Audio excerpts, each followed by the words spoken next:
ಆ ಊರಿನ ಜನ ನಾಗರಹಾವು ಅಂದ್ರೆ ಕನಸಲ್ಲೂ ಬೆಚ್ಚಿ ಬೀಳ್ತಿದ್ದಾರೆ. ಎಲ್ಲೆಂದ್ರಲ್ಲಿ ಕಾಣಿಸ್ಕೊಳ್ತಾ ಇರುವಂತಹ ಮಾಯಾವಿ ಸರ್ಪ ಯಾರ ಕೈಗೂ ಸಿಗದಂತೆ ಕಣ್ಮರೆಯಾಗ್ತಾ ಇದೆ. ನಾಗದೈವದ ಸ್ಪೆಷಲ್ ರಿಪೋರ್ಟ್ ಇಲ್ಲಿದೆ.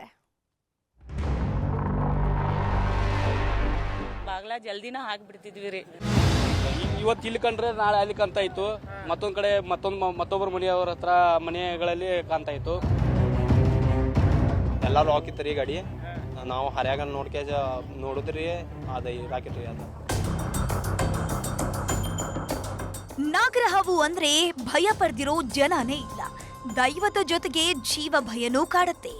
ಬೊಸಗುಟ್ಟಿದ್ರಂತೂ ಮುಗ್ದೇ ಹೋಯ್ತು, ಮಾರು ದೂರ ಹೋಗ್ತಾರೆ. ಅದರಲ್ಲೂ ನಾಗದೋಷ, ನಾಗ ಕಾಟ ಅಂತ ಬಂದ್ರೆ ಹೇಳೋದೇ ಬೇಡ. ನಾಗನ ಸನ್ನಿಧಾನಕ್ಕೆ ಹುಡ್ಕೊಂಡು ಹೋಗಿ ಪೂಜೆಯನ್ನ ಸಲ್ಲಿಸಿ ಬರ್ತಾರೆ. ಯಾಕಂದ್ರೆ ಕಣ್ಣಿಗೆ ಕಾಣೋ ದೈವ ಅಂದ್ರೆ ಅದು ನಾಗದೈವ ಮಾತ್ರ. ಹೀಗಾಗಿನೇ ಯುಗ ಯುಗಗಳು ಕಳೆದ್ರೂ ನಾಗದೇವರ ಮೇಲಿನ ನಂಬಿಕೆ ಕಮ್ಮಿಯಾಗಿಲ್ಲ. ಈಗ ಬೆಳಗಾವಿ ತಾಲೂಕಿನ ಬಾಳೆಕುಂದ್ರಿ ಗ್ರಾಮದಲ್ಲಿ ನಾಗರಹಾವೊಂದು ಚಮತ್ಕಾರ ಸೃಷ್ಟಿಸಿದೆ. ದಿನಕ್ಕೊಬ್ಬರ ಮನೆಯಲ್ಲಿ ಕಾಣಿಸ್ಕೊಳ್ತಿರೋ ನಾಗಸರ್ಪ ಇದ್ದಕ್ಕಿದ್ದಂತೆ ಕಣ್ಮರೆಯಾಗ್ತಿದೆ. ಎಲ್ಲೆಂದ್ರಲ್ಲಿ ಕಾಣಿಸುತ್ತೆ, ಇದ್ದಕ್ಕಿದ್ದಂತೆ ಮಾಯವಾಗತ್ತೆ. ಬಾಳೆಕುಂದ್ರಿ ಗ್ರಾಮದಲ್ಲಿ ನಾಗದೈವದ ಪವಾಡ. ಸರ್ವದೋಷವನ್ನಾದ್ರೂ ಮೆಟ್ಟಿ ನಿಲ್ಬಹುದು, ಆದ್ರೆ ಸರ್ಪದೋಷವನ್ನ ಎದುರಿಸಿದವರಿಲ್ಲ.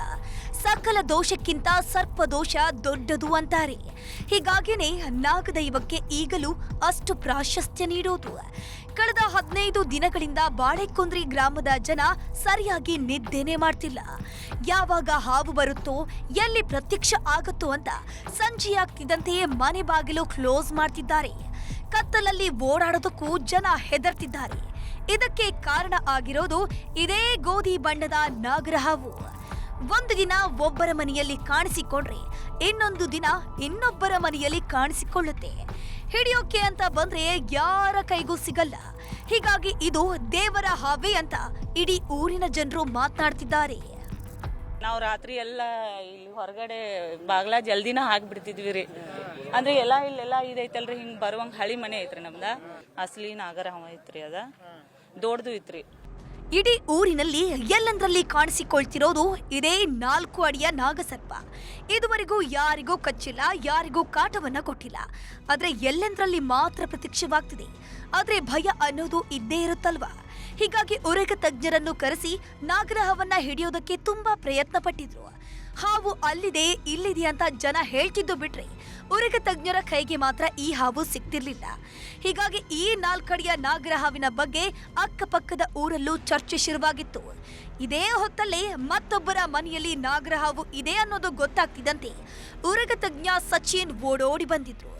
ಅಂತೂ ಇಂತೂ ಹಾಗೋ ಹೀಗೋ ಮಾಡಿ 4 ಅಡಿಯ ಗೋಧಿ ಬಣ್ಣದ ನಾಗಸರ್ಪವನ್ನ ಸೆರೆ ಹಿಡಿತಿದ್ದಂತೆ ಇಡೀ ಊರಿನ ಜನರು ನಿಟ್ಟುಸಿರು ಬಿಟ್ಟಿದ್ರು. ಪ್ಲಾಸ್ಟಿಕ್ ಡಬ್ಬದೊಳಗೆ ನಾಗರಹಾವು ಸೇರ್ತಿದ್ದಂತೆ ಊರಿನ ಜನರಲ್ಲಿ ನೆಮ್ಮದಿ ಮನೆ ಮಾಡಿತ್ತು. ಆದ್ರೆ ಈ ನೆಮ್ಮದಿ ಬಹಳ ಕಾಲ ಉಳಿಯಲೇ ಇಲ್ಲ. ಅಲ್ಲಿ ಗಾಡಿದಾಗ ಇತ್ತಿರಿ, ಅವಾಗ ಹೋಗಿದ್ರಿ ಅದ ಗಾಡಿದಾಗಿಂದ. ಯಾಂಬರಿ ಅದು ಗೊತ್ತಿಲ್ಲ. ಗಾಡಿ ಹೋಗಿದ್ರಿ, ಎಲ್ಲ ಲಾಕ್ ಇತ್ತು ರೀ ಗಾಡಿ. ನಾವು ಹರ್ಯಾಗ ನೋಡಿದ್ರಿ ಅದ ರಾಕೆಟ್ ರೀ ಅದ. ಬೆಳಗಾಗೋದ್ರೊಳಗೆ ಮಾಯವಾಗಿತ್ತು ಚಮತ್ಕಾರಿ ಸರ್ಪ. ರಾತ್ರಿ ನಾಗರಹಾವನ್ನ ಹಿಡಿದಿದ್ದ ಉರಗ ತಜ್ಞ ಸಚಿನ್ ತಮ್ಮ ಕಾರಲ್ಲೇ ಡಬ್ಬಿಯಲ್ಲಿಟ್ಟಿದ್ರು. ಬೆಳಗ್ಗೆ ಕಾಡಲ್ಲಿ ಬಿಟ್ರಾಯ್ತು ಅಂತ ಡಬ್ಬದ ಮುಚ್ಚಳವನ್ನ ಟೈಟ್ ಮಾಡಿ ಕಾರನ್ನು ಲಾಕ್ ಮಾಡಿದ್ರು. ಬೆಳಗ್ಗೆ ಎದ್ದು ಕಾರಿನ ಡೋರ್ ಓಪನ್ ಮಾಡ್ತಿದ್ದಂತೆ ಸಚಿನ್ ಕಂಗಾಲಾಗಿ ಹೋಗಿದ್ದಾರೆ. ಕಾರ್ನಲ್ಲಿಟ್ಟಿದ್ದ ಡಬ್ಬದಲ್ಲಿ ನಾಗರಹಾವೇ ಇರ್ಲಿಲ್ಲ. ಯಾರೂ ಕಾರ್ ಬಳಿ ಬಂದಿರ್ಲಿಲ್ಲ. ಪ್ಲಾಸ್ಟಿಕ್ ಡಬ್ಬದ ಮುಚ್ಚಳವನ್ನು ತೆಗೆದಿಲ್ಲ. ಆದ್ರೂ ನಾಗರಹಾವು ಮಾತ್ರ ಎಲ್ಲೂ ಕಾಣಿಸ್ತಿರ್ಲಿಲ್ಲ. ಕಾರ್ನ ಮೂಲೆ ಮೂಲೆ ಹುಡುಕಿದ್ರೂ 4 ಅಡಿಯ ಸರ್ಪ ಮಾತ್ರ ಎಲ್ಲೂ ಕಾಣಿಸಿಲ್ಲ. 1.5 ವರ್ಷದ ಹಿಂದೆಯೂ ನಡೆದಿತ್ತು ಅಚ್ಚರಿ. ಈ ನಾಗರಹಾವು ಕಾಣಿಸಿಕೊಳ್ತಿರೋದು ಇಂದು ನಿನ್ನೆಯಲ್ಲ. 1.5 ವರ್ಷದ ಹಿಂದೆ ಸ್ಥಳೀಯರೊಬ್ಬರ ಮನೆ ಮುಂದೆ ನಾಗರಹಾವು ಕಾಣಿಸ್ಕೊಂಡಿತ್ತು. ಊರವರೆಲ್ಲ ನಾಗಸರ್ಪ ಇರೋದನ್ನ ನೋಡಿದ್ರು. ಆದ್ರೆ ಉರಗ ತಜ್ಞರು ಬರ್ತಿದ್ದಂತೆ ಎಲ್ಲೋಯ್ತು ಏನಾಯ್ತು ಅನ್ನೋ ಸಣ್ಣ ಸುಳುವು ಕೂಡ ಸಿಕ್ಕಿರ್ಲಿಲ್ಲ. ಅವತ್ತೇ ಊರಿನ ಜನ ನಾಗದೇವದ ಬಗ್ಗೆ ಮಾತನಾಡೋದಕ್ಕೆ ಶುರು ಮಾಡಿದ್ರು. ಆದ್ರೀಗ ಮತ್ತೆ ನಾಗ ಚಮತ್ಕಾರ ಶುರುವಾಗಿದೆ. ನಾಗ ದೈವವೋ, ಇಚ್ಛಾಧಾರಿ ಸರ್ಪವೋ, ಇಚ್ಛಾಧಾರಿ ನಾಗ ಅನ್ನೋ ಕಾನ್ಸೆಪ್ಟ್ ಇಂದು ನಿನ್ನೆಯದಲ್ಲ. ನೂರಾರು ವರ್ಷಗಳಿಂದಲೂ ಇದನ್ನ ನಂಬ್ಕೊಂಡು ಬಂದವರಿದ್ದಾರೆ. ಇಂಥದ್ದೇ ನಂಬಿಕೆ ಮೇಲೆಯೇ ಹಲವಾರು ಸಿನಿಮಾಗಳು ಕೂಡ ಬಂದು ಹೋಗಿವೆ. ಈಗ ಬಾಳೆಕುಂದ್ರಿ ಗ್ರಾಮದಲ್ಲೂ ಇಚ್ಛಾಧಾರಿ ನಾಗನ ಬಗ್ಗೆ ಎಲ್ಲರೂ ಮಾತನಾಡ್ತಿದ್ದಾರೆ. ಯಾಕಂದ್ರೆ ಎಲ್ಲೋ ಕಾಣಿಸ್ಕೊಳ್ಳುತ್ತೆ, ಇನ್ನೆಲ್ಲೋ ಮಾಯವಾಗುತ್ತೆ. ಡಬ್ಬದಲ್ಲಿದ್ದ ನಾಗರ ಹಾವೇ ಮಾಯವಾಗಿ ಹೋಗಿದೆ. ಹೀಗಾಗಿ ಇದು ಇಚ್ಛಾಧಾರಿ ನಾಗ ಸರ್ಪವೇ ಇರಬೇಕು ಅಂತ ಮಾತನಾಡ್ಕೊಳ್ತಿದ್ದಾರೆ. ಇಂಟ್ರೆಸ್ಟಿಂಗ್ ಅಂದ್ರೆ ಇಡೀ ಊರಲ್ಲಿ ಕಾಣಿಸಿಕೊಳ್ತಿರೋ ಗೋಧಿ ಬಣ್ಣದ ಸರ್ಪ ಸಣ್ಣ ಅನಾಹುತವನ್ನು ಮಾಡಿಲ್ಲ. ಇದುವರೆಗೂ ಒಬ್ಬರಿಗೂ ಕಚ್ಚಿಲ್ಲ. ಒಟ್ನಲ್ಲಿ ನಾಗರ ಹಾವನ್ನ ಸೆರೆ ಹಿಡಿದ್ರು ಅಂತ ನೆಮ್ಮದಿಯಾಗಿದ್ದ ಜನ ಮತ್ತೆ ಭಯಭೀತರಾಗಿದ್ದಾರೆ. ಯಾರ ಮನೆಗೆ ಬರುತ್ತೋ ಮತ್ತೆಲ್ಲಿ ಕಾಣಿಸುತ್ತೋ ಅನ್ನೋ ಆತಂಕದಲ್ಲೇ ದಿನ ದೂಡ್ತಿದ್ದಾರೆ. ಚಂದ್ರಕಾಂತ್ ಸುಗಂಧಿ, ನ್ಯೂಸ್ 18 ಬೆಳಗಾವಿ.